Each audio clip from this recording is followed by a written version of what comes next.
The Live Coal, Chapter 31 of Shardik by Richard Adams.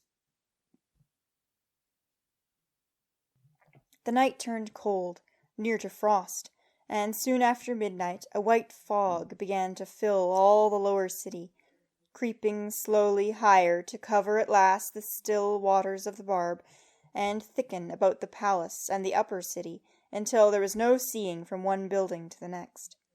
It muffled the coughing of the sentries and the stamping of their feet for warmth. Or was it, thought Keldrek, standing cloaked in the bitter draught at the window of his room, that they slapped themselves and stamped rather to break the close, lonely silence? The fog drifted into the room and thickened his breathing. His sleeves, his beard felt chill and damp to the touch. Once he heard swans' wings overhead, flying above the fog, the rhythmic, unhindered sound recalling him to the far-off Teltherna. It faded into the distance, poignant as the whistling of a drover's boy to the ears of a man in a prison cell. He thought of Elroth, without doubt awake like himself, and wondered whether he too had heard the swans. Who were his guards? Had they allowed him to send any message to Sarkid, to settle his affairs, to appoint any friend to act for him? Ought he not himself to have inquired about these things, to have spoken with Elroth? He went to the door and called, "Sheldra!" There was no reply, and he went into the corridor and called again. "My lord," answered the girl drowsily, and after a little came towards him, carrying a light, her sleep-bleared face peering from the hood of her cloak. "Listen," he said. "I am going to see Elroth. You are to—" He saw her startled look as the sleep was jolted from her brain. She fell back a step, raising the lamp higher. In her face he saw the impossibility of what he had said, the head-shakings behind his back, the soldiers' speculations, the later questions of Zelda and Gedladan, the icy indifference of Elroth himself to the ill-timed solicitude of the Artelgan medicine-man, and the growth and spread among the common people of some misconceived tale. "No," he said, "it's no matter. I spoke what I did not intend. It was some remnant of a dream. I came to ask you whether you have seen Lord Shardik since sunset." "Not I, my lord, but 2 of the girls are with him. Shall I go down?" "No," he said again. "No, go back to bed. It's nothing. Only the fog troubles me. I have been imagining some harm to Lord Shardik." Still she paused, her heavy face expressing her bewilderment. He turned, left her, and went back to his room. The flame of the lamp shed a cheerless nimbus on the fog hanging in the air. He lay prone upon the bed, and rested his head on his bent forearm. He thought of all the blood that had been shed, of the battle of the foothills, and the crying of the wounded as the victorious Artelgans mustered in the falling darkness, of the smashing of the Tamarack Gate, and the cacophonous, smoking hours that followed, of the gallows on Mount Crander and the skulls in the hall below. Elroth, a nobleman of unquestioned courage and honour, bending all his endeavours to the task, had almost succeeded in burning to death the wounded Shardik. And soon, when he was laid across a bench like a pig, and the blood came spurting from his neck, few of those about him would feel the horror and sorrow natural to the heart of any peasant's child.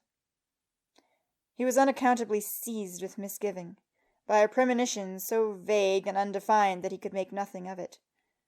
No, he thought, this could be no divination on his part.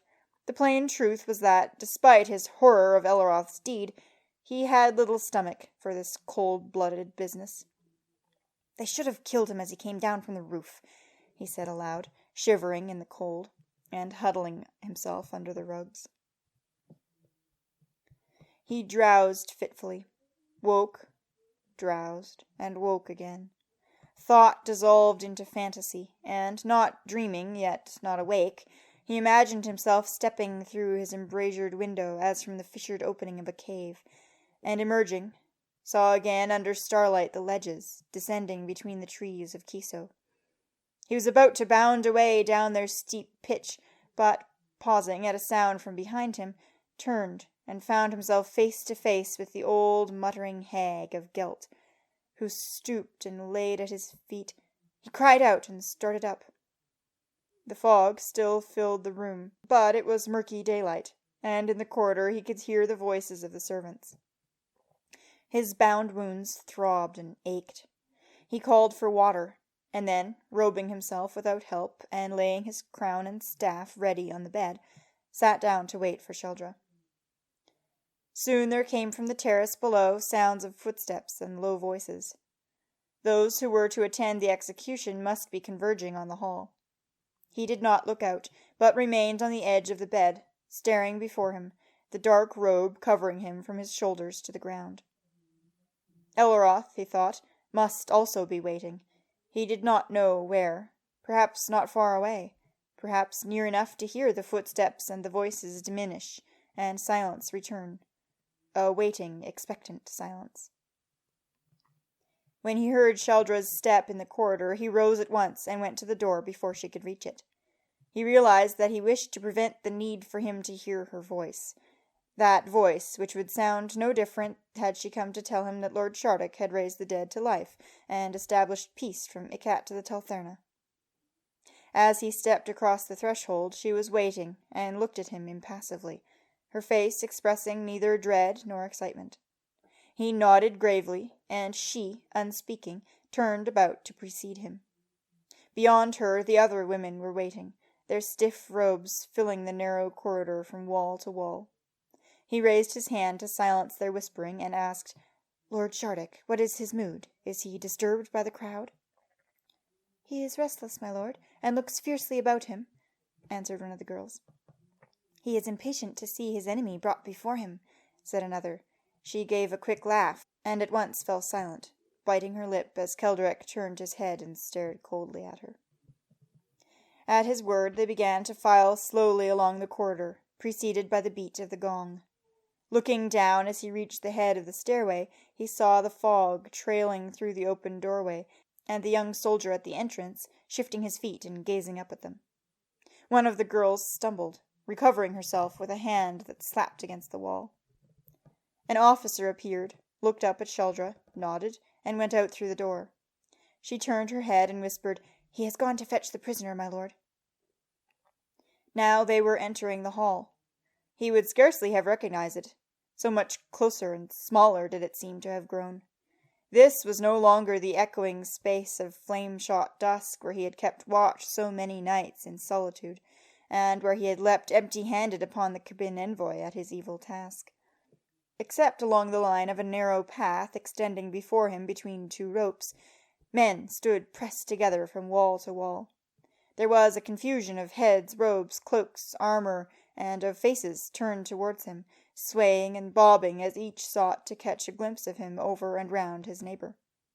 Above them, the fog hung like the smoke of bonfires in the cold air. The charred, irregular gaps in the roof showed only as lighter patches of fog. Though the clothes of the spectators were of every hue, some gaudy and barbaric as nomads' or brigands' garb, yet in this dank gloom their brightness and variety seemed soaked away, like the colors of sodden leaves in autumn. The floor had been covered with a mixture of sand and sawdust, so that no sound came from his footsteps or from those of the women pacing before him. At the center of the hall an open space had been left in front of the bars, and here, in an attempt to clear and warm the air, a brazier of charcoal had been set. The light smoke and fume drifted one way and another. Men coughed, and the patches of the heaped fuel glowed as the draught blew them brighter. Close to the brazier stood a heavy bench, on which the 3 soldiers who were to carry out the execution had laid their gear, a long sword with a 2-handed hilt, a sack of bran to soak up the blood, and 3 cloaks neatly folded, with which to cover the head and body as soon as the blow had been struck. In the center of the space a bronze disc had been placed on the floor, and upon this Keldrek, with the women flanking him on either side, took up his position, facing the bench and the waiting soldiers. For an instant his teeth chattered. He clenched them, raised his head, and found himself looking into the eyes of Shardik. Insubstantial the bear appeared, monstrous, shadowy in the smoky, foggy gloom, like some djinn emergent from the fire, and brooding darkly above it in the half-light. He had come close to the bars, and, rising on his hind legs, stood peering down, his forepaws resting on one of the iron ties. Seen through the heat and fume from the brazier, his outline wavered, spectral and indistinct. Looking up at him, Keldrek was momentarily bemused, overcome by that dreamlike state, experienced sometimes in fever, in which the mind is deceived as to the size and distance of objects, so that the shape against the light of a fly on a window-sill is supposed that of a house on the skyline, or the falling of a distant torrent is mistaken for the rustle of wall-hangings or curtains. Across a great distance, Shardik, both bare and mountain-summit, inclined his divine head to perceive his priest, minute on the plain below. In those far-off, gigantic eyes, Keldrek, and he alone it seemed, for none else moved or spoke, could discern unease, danger, impending disaster, grim and foreboding as the rumbling of a long-silent volcano. Pity, too, he saw, for himself, as though it were he and not Elroth who was the victim condemned to kneel at the bench, and Shardik his grave judge and executioner. "Accept my life, Lord Shardik," he said aloud, and as he uttered the familiar words, awoke from the trance. The heads of the women on either side turned towards him, the illusion dissolved, and the distance diminished to a few yards, and the bear, more than twice his own height, dropped on all fours and resumed its uneasy rambling up and down the length of the bars. He saw the oozing scab of the half-healed spear wound in its back, and heard its feet stumbling through the thick, dry straw. He is not well, he thought, and, oblivious of all else, would have stepped forward even then, had not Sheldra laid a hand on his arm, motioning with her eyes towards the opening from the ambulatory on his right. To the low, steady beat of a drum, 2 files of Ortelgan soldiers were entering the hall, their feet on the sand as soundless as his own had been. Between them walked Elroth, Ban of Sarkid.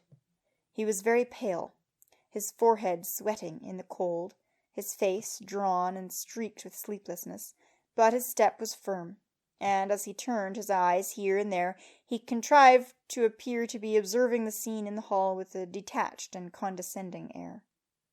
Beyond him, Shardik had begun to prowl more violently, with a restless, dominating ferocity, of which none in the hall could remain unaware.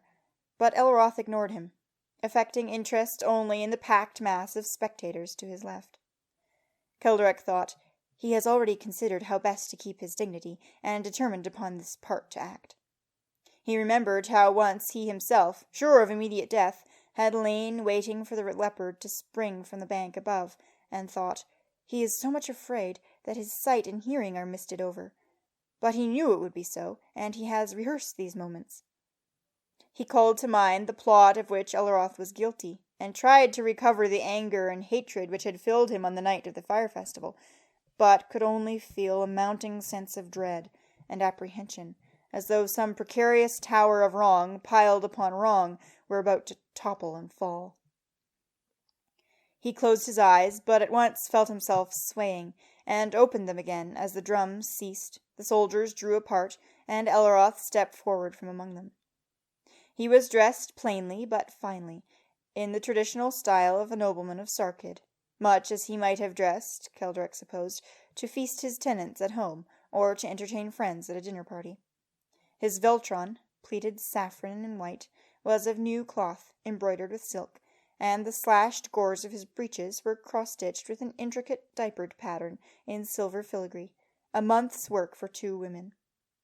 The long pin at his shoulder was also silver, quite plain, such as might have belonged to any man of means. Keldrek wondered whether it might be a keepsake from some comrade of the slave wars, from Mollo himself, perhaps. He wore no jewels, no neck-chain, bracelet, or ring, but now, as he stepped out from among the soldiers, he drew from his sleeve a gold pendant and chain, slipped it over his head, and adjusted it at his neck.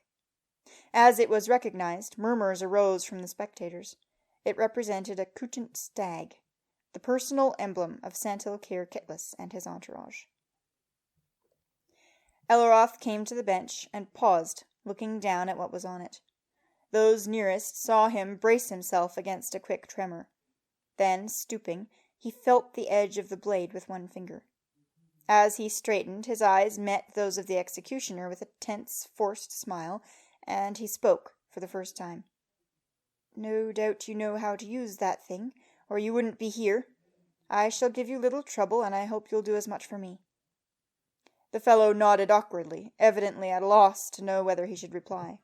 But as Elleroth handed him a small leather bag, murmuring, "That's among yourselves," he drew the strings, looked into it, and, wide-eyed, began to stammer out his thanks in words so banal and out of place as to seem both shameful and macabre. Elleroth checked him with a gesture, stepped forward to face Kelderek, and inclined his head with the coldest suggestion of a formal greeting. Kelderek had already instructed the governor that a herald was to describe the crime committed by Elleroth and Mollo, and conclude by announcing the sentence of death.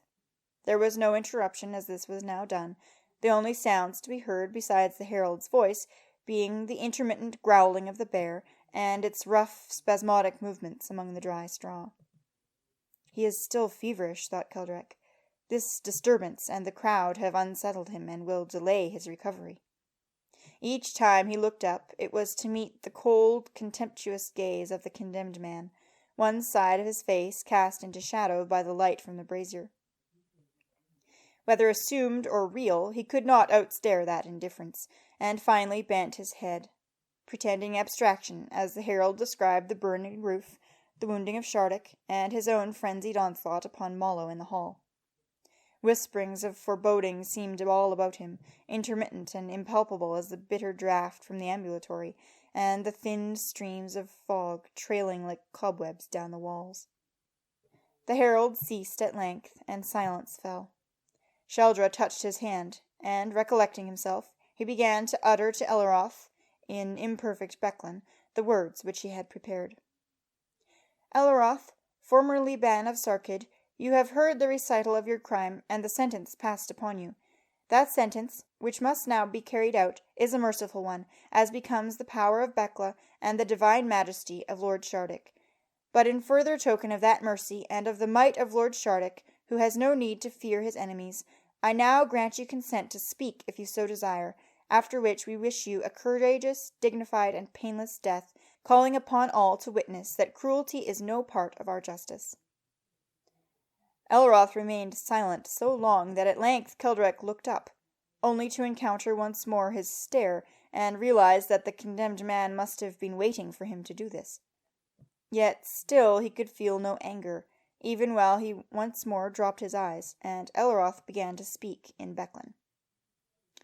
His first words came high and thin, with little gasping pauses, but he quickly checked himself, resuming in a strained but firmer tone, which gathered strength as he continued. "Becklins, delegates of the province, and Ortelgans, to all of you assembled here today, in this northern cold and fog, to see me die, I am grateful for hearing me speak. Yet when a dead man speaks, you must look to hear nothing but plain words." At this moment Shardik came once more to the bars, rising on his hind legs directly behind Elleroth, and looking intently out across the hall.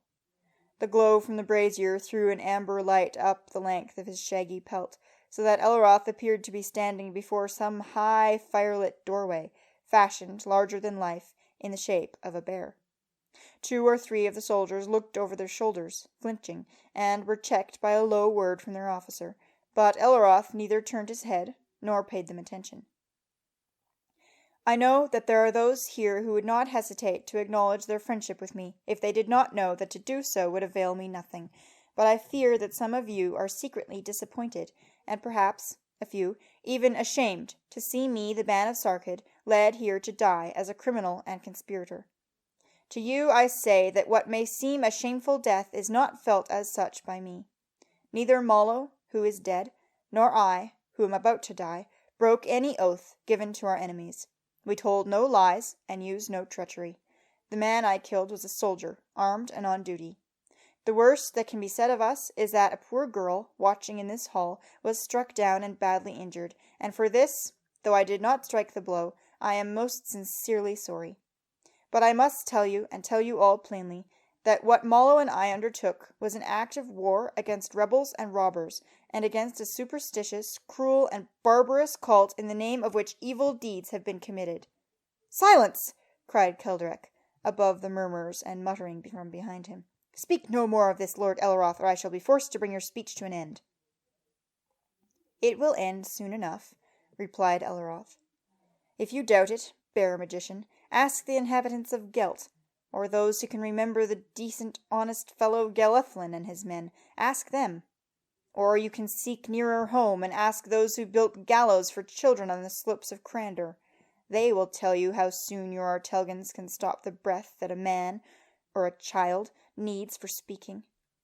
Nevertheless, I will say no more of this, for I have said what I intended. My words have been heard, and there is another matter of which I must speak before I end.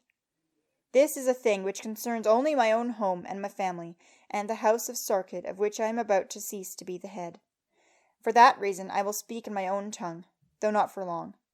From those who will not understand me, I beg for patience. From those who understand, I beg their help after my death. For even though it may seem the least likely of possibilities, it may be that somewhere, somehow, the chance will be granted to one of you to help me when I am dead, and to mend as bitter a sorrow as ever darkened the heart of a father and brought grief to an old and honorable house. Many of you will have heard the lament called Tears of Sarkid. Listen, then, and judge whether they might not fall for me, as for the Lord de Perioth long ago." As Elroth began speaking in Yldashay, Keldrek wondered how many of those in the hall understood his words. It had been an error to allow him to address them. Yet in Bekla this privilege had always been accorded to any nobleman condemned to die, and to have withheld it would have undone much of the effect of granting him a merciful death. However he had gone about the business, he reflected bitterly. Nevertheless, a man like Elroth, with his self-possession and aristocratic assurance, would have been bound to make his mark, and to contrive to show the Artelgans as harsh and uncivilized. Suddenly his attention was caught by an alteration in the tone of the voice. Looking up, he was astonished at the change that had come over the proud, haggard figure before him. Elroth, with a look of the most earnest supplication, was leaning forward, speaking in a tone of passionate intensity, and gazing from one to another about the hall. As Keldrek looked at him in amazement, he saw tears in his eyes. The Ban of Sarkid was weeping, yet clearly not for his own misfortune, for here and there at his back Keldrek could hear answering murmurs of sympathy and encouragement. He frowned, mustering his smattering of Yldashay in an effort to understand what Elroth was saying. "Misery no different from that suffered by many common men," he made out, but lost the thread, and could not distinguish the next words. Then, "cruelty to the innocent and helpless. Long searching to no avail." After an interval he discerned, "the heir of a great house." And then, spoken with a sob, "the vile, shameful Artelgan slave trade." To his right, Keldrek saw Maltrit, the captain of the guard, lay his hand on the hilt of his sword, looking quickly round as the murmuring grew throughout the hall. He nodded to him, and gestured quickly with his hand, twice, palm upward. Maltrit picked up a spear, hammered the butt on the floor, and shouted, "Silence! Silence!" Once more Keldrek forced himself to look Elroth in the eye. "You must needs have done now, my lord," he said. "We have been generous to you. I ask you now to repay us with restraint and courage." Elroth paused, as though collecting himself after his passionate words, and Keldrek saw return to his grey face the look of one striving to master fear. Then, in a tone which controlled hysteria, mingled oddly with stinging contempt, he said in Becklin, "Restraint and courage? My dear Riparian witch-doctor, I fear I am short on both, almost as short as you. But at least I have one advantage. I haven't got to go any further. You see, it's going to be such a terribly long way for you. You can't realize how far. Do you remember how you came up from the Teltherna all slippity-slop for a spree? You came to Gelt. They remember it well, I'm told. And then you went on. You went to the foothills, and laid about you in the twilight and the rain. And then your meaty boys smashed the Tamarack Gate. Do you remember that? Or did you perhaps fail to notice what it looked like? And then, of course, you got mixed up in a war with people who quite unaccountably felt that they didn't like you. What a long, long way it's been. Thank goodness I shall be having a rest now, but you won't, my dear waterside wizard. No, no, the sky will grow dark, cold rain will fall, and all trace of the right way will be blotted out. You will be all alone, and still you will have to go on. There will be ghosts in the dark, and voices in the air, disgusting prophecies coming true, I wouldn't wonder, and absent faces present on every side, as the man said. And still you will have to go on. The last bridge will fall behind you, and the last lights will go out, followed by the sun, the moon, and the stars, and still you will have to go on. You will come to regions more desolate and wretched than you ever dreamed could exist, places of sorrow created entirely by that mean superstition which you yourself have put about for so long, but still you will have to go on. Keldrek stared back at him, frozen by the intensity and conviction of his words. His own premonition had returned upon him, closer now, its outline more distinct, a sense of loneliness, danger, and approaching calamity. "The thought makes me feel quite cold," said Elleroth, controlling his trembling with an effort. "Perhaps I should warm myself for a short spell before the man with the chopper interrupts these joyous, carefree moments." He turned quickly. 2 paces took him to the side of the brazier. Maltritz stepped forward, uncertain of his intention, yet ready to forestall any irregular or desperate act, but Elleroth merely smiled at him, shaking his head as easily and graciously as though declining the advances of Hydrace herself. Then, as Maltritz stood back, responding instinctively to his smooth and authoritative manner, Elleroth, with a selective air, deliberately plunged his left hand into the brazier and drew out a burning coal.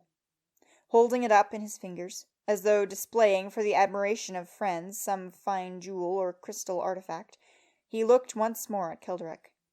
The appalling pain had twisted his face into a sickening travesty of relaxed good humour, and his words, when they came, were distorted, grotesque mouthings, an approximation to speech which was nevertheless clear enough to be understood. The sweat ran from his forehead, and he shook with agony, yet still he held up the live coal in his hand, and aped horribly the manner of one at ease among his comrades. "You see, Bear King, you holding live coal." Keldrek could smell burning flesh, could see his fingers blackening, and supposed that he must be burned to the bone, yet still, transfixed by the white eyes writhing in his face, remained where he stood. "How long I'll go on? Burn you up, horrible pain, carrying burning fire." "Stop him!" cried Keldrek to Maltrit. Elleroth bowed. "No need.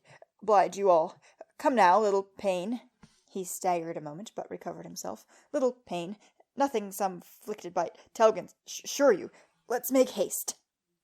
With assumed carelessness, and without looking behind him, he tossed the coal high over his shoulder, waved his hand to the crowd in the hall, strode quickly to the bench, and knelt down beside it. The coal, fanned brighter by its course through the air, flew steeply over the bars, and fell into the straw, close to where Shardik had paused a moment in his restless prowling. In seconds a little nest of fire had appeared, the small clear flames between the blades of straw seeming at first as still as those trailing mosses that grow among the branches of trees in a swamp. Then they began to climb. Fresh smoke joined that already in the foggy air, and a crackling sound was heard as the fire spread across the floor. With an unnatural, high-pitched cry of fear, Shardik sprang backwards, arching the huge ridge of his back like a cat facing an enemy. Then, in panic, he fled across the breadth of the hall. Blindly he ran full tilt against one of the columns on the opposite side, and as he recoiled, half-stunned, the wall shook as though from the blow of a ram. The bear got up, rocking dizzily, looked about it, and then once more ran headlong from the now fast-spreading fire. It struck the bars with its full weight, and remained struggling as though among the strands of a net. As it rose once more on its hind legs, one of the ties running from the bars to the wall was pressed against its chest, and in frenzy it beat at it again and again. The bolted end of the tie pulled out of the wall, dragging with it two countersunk stones into which it was mortised. At this moment Keldrek overheard a heavy grinding movement, and, looking up, saw the patch of light in the roof slowly narrowing before his eyes. Staring at it, he suddenly realized that the great beam above him was moving, tipping, slowly turning like a key in a lock.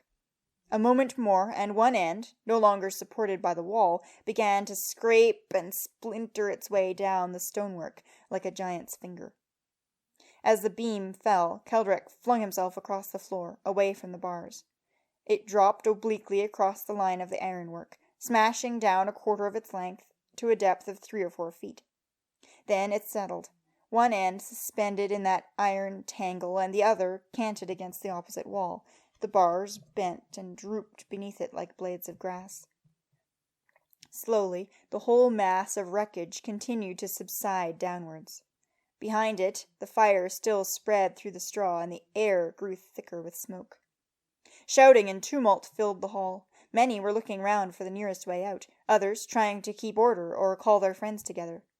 At the doors the soldiers stood uncertainly, waiting for orders from their officers, who could not make themselves heard above the din. Only Shardik and one other, moved with unhesitating certainty. Out of the burning straw, over the broken bars, came the bear, clawing at the iron with a noise like the storming of a breach. As when a dam gives way, in some high valley of the hills, the water falls in a thunderous mass through the gap, and pours in on obedience not to any will of its own, but simply to inanimate natural law, overwhelming or sweeping aside all that hinders it, changed in an instant from a controlled source of gain and power to a destructive force, killing as it runs, to waste and devastating as it escapes from the restraint of those who suppose that they had made it safely their own. So Shardik, in the savagery of his fear, made his way, smashing and clambering over the broken bars. As those below the dam, dwelling or working in the very path of the water, perceive with terror that a disaster which none envisaged is even now upon them, indeflexible and leaving no recourse but immediate headlong flight, so those in the hall realized that Shardik had broken loose and was among them. And as those further away from the dam, hearing, wherever they may be, the rumble of the collapsing wall, the roaring of water, and the unexpected tumult, stand still, looking at one another wide-eyed, recognizing the sounds of disaster, but as yet ignorant that what they have heard imports nothing less than the work of years ruined, the destruction of their prosperity and the discredit of their name.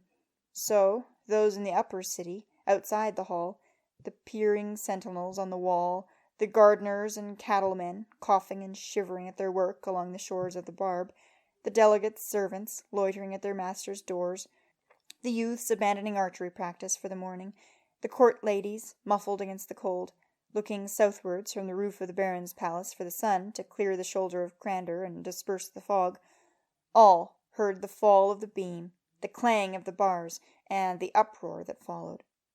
Each in his own manner realized that some calamity must have befallen, and, fearful but not yet suspecting the truth, began to move towards the house of the king, questioning those whom he met on the way. As Shardik came clambering over the pile of wreckage, fragments of iron and wood were scattered, and it shifted and sank beneath his weight. He mounted on the tie-beam, and for a moment crouched there, looking down into the hall, dire as a cat in a loft to the mice who run squeaking. Then, as the beam began to tilt under him, he leapt clumsily down, landing on the stones between the brazier and the execution bench. All about him men were clamoring and pushing, striking and tearing at one another in their effort to escape. Yet at first he went no further, but remained ramping from side to side, a movement frighteningly expressive of fury and violence about to break forth. Then he rose on his hind legs, looking above the heads of the fugitives for a way out.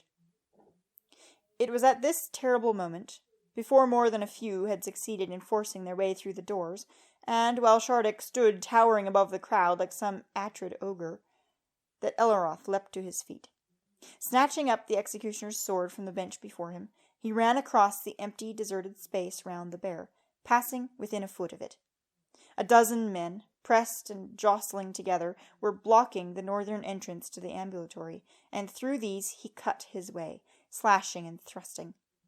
Keldrak, still lying where he had flung himself to avoid the falling beam, saw his sword arm striking and the shriveled left hand hanging at his side.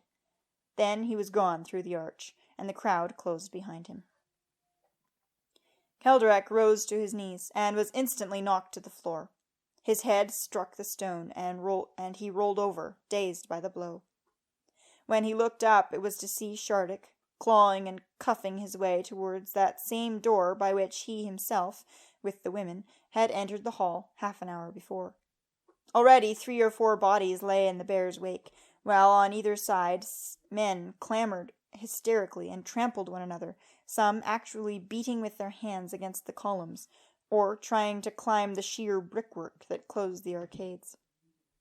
Shardik came to the doorway and peered round it, resembling grotesquely some hesitant wayfarer about to set out on a stormy night. At the same moment the figure of Elroth appeared for an instant beyond him, running from left to right past the opening. Then Shardik's bulk closed the entire aperture, and as he passed through it, there came from beyond a single terrified scream.